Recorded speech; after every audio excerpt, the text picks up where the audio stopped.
네, 주요 이슈를 골라 이해하기 쉽게 키워드로 풀어보는 뉴스픽 시간입니다. 보도국 한보선 기자 나와 있습니다. 한 기자, 바로 첫 번째 키워드 보죠.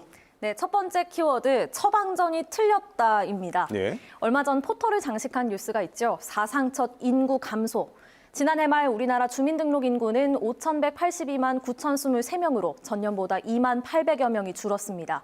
특히 출생 인구 감소가 두드러졌습니다. 사상 처음으로 30만 명 선이 무너졌고요. 결국 사망자가 출생 인구보다 많아져 인구 데드크로스 현상이 나타났다. 이런 보도가 이어졌는데요. 예. 기사들이 전국 상황만 설명하고 있고 자세한 지역 상황은 거의 없어서 오늘은 우리 지역 인구 현황도 좀 짚어보려고 합니다. 네, 그럼 본론으로 들어가 보죠. 대전과 세종, 충남 인구 어떤 변화가 있습니까? 네, 결론부터 말씀드리면요. 대전과 충남은 줄고 세종은 늘었습니다. 대전 먼저 살펴볼게요. 충청권에선 대전의 인구 감소가 가장 컸습니다. 1년 새 1,900명가량이 줄어서 146만 3,800여 명을 기록했는데요. 대전 역시 출생자보다 사망자가 많은 자연적 요인만으로 72명이 줄었고요. 전출자까지 늘어서 감소폭을 키웠습니다. 충남은 인구가 1년 새 2,680명 줄어서 212만 1,000여 명을 기록했습니다. 충남의 고질적인 문제죠. 지역 불균형 발전이 인구 통계에서도 두드러졌는데요. 15개 시군 가운데 서북부에 있는 서산, 아산, 천안은 인구가 소폭이나마 늘었지만 나머지 12개 시군은 모두 인구가 준 것으로 조사됐습니다. 세종은 예상하신 대로 인구가 늘었습니다. 전년보다 15,200여 명 증가해 35만 5,800여 명을 기록했습니다. 정부 부처 이전과 신도시 건설이 이어지면서 인구 유입이 늘었고 자연스럽게 출생도 증가했기 때문으로 풀이됩니다. 예. 그런데 한 기자, 이런 인구 감소 문제가 뭐 어제 오늘 얘기는 아니고 네. 자치단체별로 계속 대책을 내놨었잖아요. 네, 맞습니다. 내놓고 있긴 합니다만 금액 차이만 있을 뿐 지자체별로 내용이 비슷하고요.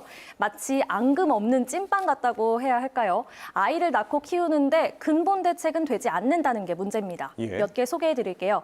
이번에도 대전부터 설명을 드리면요. 기존에 30만 원에서 60만 원이던 출산장려 지원금을 올해부터는 30부터 최대 80만 원으로 늘린다고 발표했습니다. 또 올해 안에 인구정책 조례를 만들고 이달 중에 관련 용역도 발주할 예정입니다. 인구 사정이 훨씬 열악한 소규모 지자체는 좀 더 파격적입니다. 대표적인 고령화 지자체인 청양군은 전국 최고 수준의 지원책을 마련했습니다.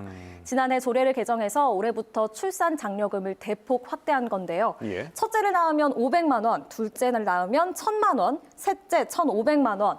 자, 다섯째 이상부터는 3천만 원을 지급합니다. 예. 다른 지자체들도 비슷한 내용의 출산 장려 정책을 수년째 진행 중인데요. 앞서 인구 통계에서 봤듯이 인구 감소를 막지는 못했습니다. 예, 이런 인구 감소 관련한 기사를 보면요. 댓글로 일자리와 집만 좀 해결해 줘라. 그러면 아이들은 자연스럽게 날 거다. 이런 댓글이 많이 달리거든요. 네. 한 기자가 그러니까 이런 맥락에서 오늘 키워드를 처방전이 틀렸다 이렇게 꼽아온 거죠? 네, 그렇습니다. 지난 연말 대전시가 내놓은 통계를 하나 더 보면서 마무리 짓겠습니다. 청년 인구 통계인데요. 대전을 떠나는 가장 큰 이유로 직업 문제를 꼽았습니다. 이어서 가족, 주택이 뒤를 이었고요. 앞서 언급하신 댓글과 일맥상통하는 내용인데요.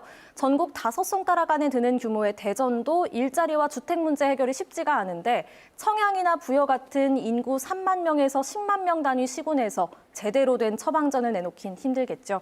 제대로 된 처방은 종합병원급인 중앙정부에서 마련해야 할 것 같습니다. 예, 한 기자 잘 들었습니다. 두 번째 키워드 바로 보죠. 네, 두 번째 키워드, 레깅스가 던진 화두입니다. 예. 오늘 대법원의 한 판결에 사람들의 이목이 쏠렸습니다. 레깅스를 입은 여성을 몰래 촬영하는 건 성범죄로 볼 수 있다는 판단을 내린 건데요. 대법원 일부는 오늘 레깅스를 입은 여성을 휴대전화로 촬영했다가 성폭력 특별법 위반 혐의로 기소돼 2심에서 무죄를 선고받은 A씨의 사건에 대해 사건을 다시 판단하라고 의정부 지법으로 돌려보냈습니다. 어쩌면 간단한 사건 같은데 이게 왜 논란이 된 겁니까? 네, 이게 이 판결이요. 1심에선 유죄, 2심에선 무죄, 그리고 대법원에서 다시 유죄 취지로 사건을 돌려보냈는데요. 예. 이 과정에서 레깅스가 일상복이냐 아니냐 문제와 법원의 성인지 감수성 논란까지 일었기 때문입니다.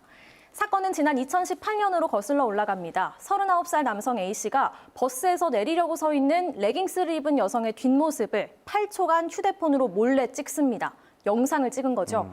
피해 여성은 그 자리에서 A씨에게 항의를 했고요. A씨는 곧바로 검거됐습니다. 검찰은 성폭력 범죄처벌특례법을 적용해 기소했는데 1심 재판부는 유죄를 인정하고 벌금 70만 원을 선고했습니다.